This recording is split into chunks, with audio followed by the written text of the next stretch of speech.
This is Dr. Kraus again, and I'd like to talk to you in this little video about the second of the Festal scrolls, the Megilloth, and this is the one that comes second in the order that we have our Old Testament. It is the book of Esther. The name Esther means star. It's a Persian language word, not really Hebrew, and it's related actually to our term astral, or even the term Easter is somewhat related to this Persian term that means star. This book is dated in the 5th century BC, so the 400s, and the dating depends a little bit on the identification of the king. In the text he's actually called Ahasuerus, but we think that's the same as the Greek version of this Persian king's name, and that's Xerxes. But there's a couple of Xerxes in the Persian kings, one in the first part of the 5th century, so about the 480s BC, and then one at the very end of the 4th century, so about 400 BC, and into the 4th century, into the 300s BC. Probably it's the first one, and Xerxes is well known from Greek history even, because he has this huge empire and tries to come over and conquer the Greeks. So tough book to date, but we would just date it sometime in the 5th century BC. The purpose of the book, let me give you two things. Number one, a purpose is to show the protective providence of God. Esther shows God acting to protect his people. And number two, to explain the origin of the Feast of Purim.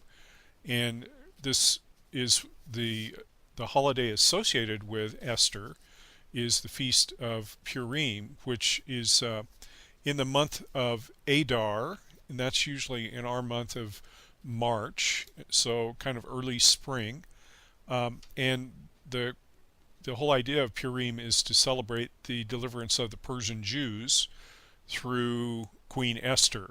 And it had become, even by the time of Jesus, it becomes sort of like a spring picnic day, a holiday, but they love Esther, and they would read this book in the synagogue. My object lesson for Esther is a lion, so I've got a little toy lion here to show you. The lion symbolizes courage in popular thought. Remember, in The Wizard of Oz, the cowardly lion is looking for courage, so he knows that the lion is supposed to be courageous.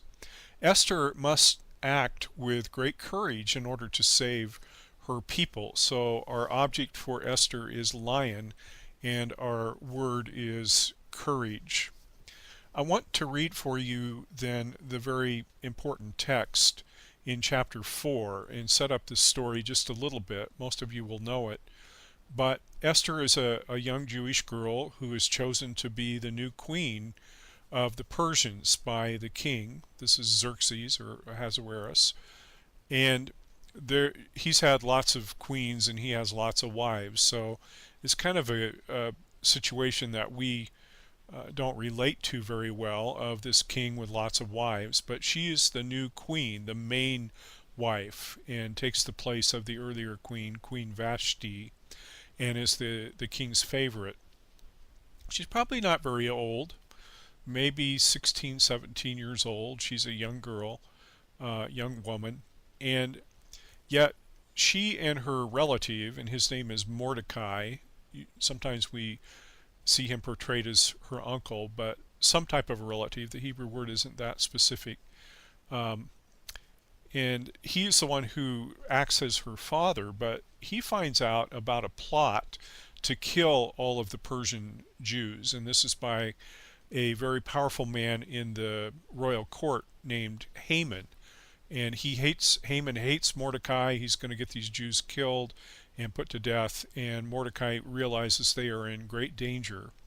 So Mordecai thinks that the only possibility they have of being saved is through this connection they have in the king's court, and that is through one of their own, this Jewish woman named Esther, who is the favored queen at that time of the king. Now the problem is that she is not able to just go visit the king whenever she wants. That's against the law.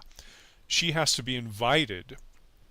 And so if she barges in on the king and he says, and he gets angry, she could be put to death. So Mordecai says you need to go talk to him, and you need to make an appearance and hope that he will allow you to come in. So you get this back and forth between Esther and Mordecai, and then in chapter 4 we get this very, very wonderful text. I want to read chapter 4 beginning with verse 12. When Esther's words were reported to Mordecai, he sent back this answer: "Do not think that because you're in the king's house, you alone of all the Jews will escape. For if you remain silent at this time, relief and deliverance for the Jews will arise from another place." Let me just stop. This great faith of Mordecai. You have an opportunity, Esther, to be an instrument of God, but if you refuse the opportunity, God will still save the Jews. He is convinced that that is true. It just won't be through her. But you and your father's family will perish. And who knows but that you have come to your royal position for such a time as this? So then you get verse 15. Then Esther sent this reply to Mordecai: "Go, gather together all the Jews who are in Susa, and fast for me. Do not eat or drink for 3 days, night or day. I and my attendants will go to the king, will fast as you do. When this is done, I will go to the king, even though it is against the law. And if I perish, I perish." These great words of courage from this young woman. So, a couple of notes about this book.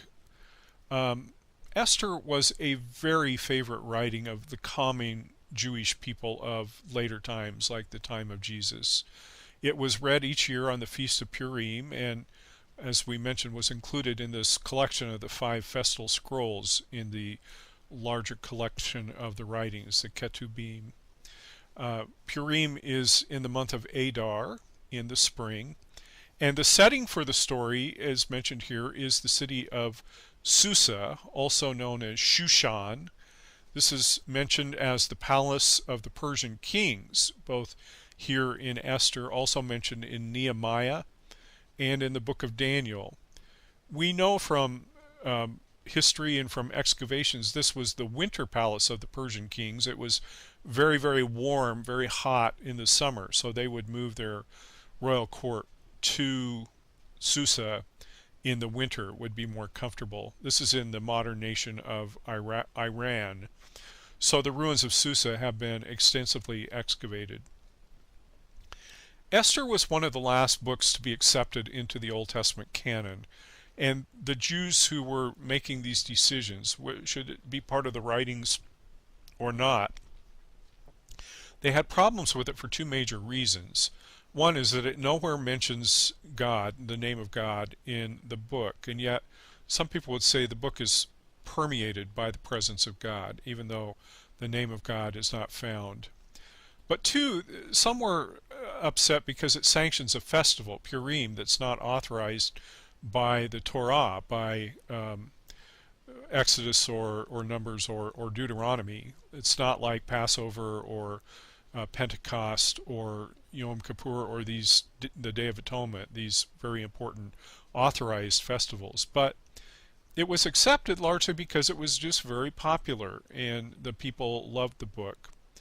So later Christians had some questions about the book, and one of the questions Christians had was, how can we accept this book when after the Jews are saved, there's a slaughter of 75,000 Persians in chapter 9, and they celebrate this with a day of feasting and gladness.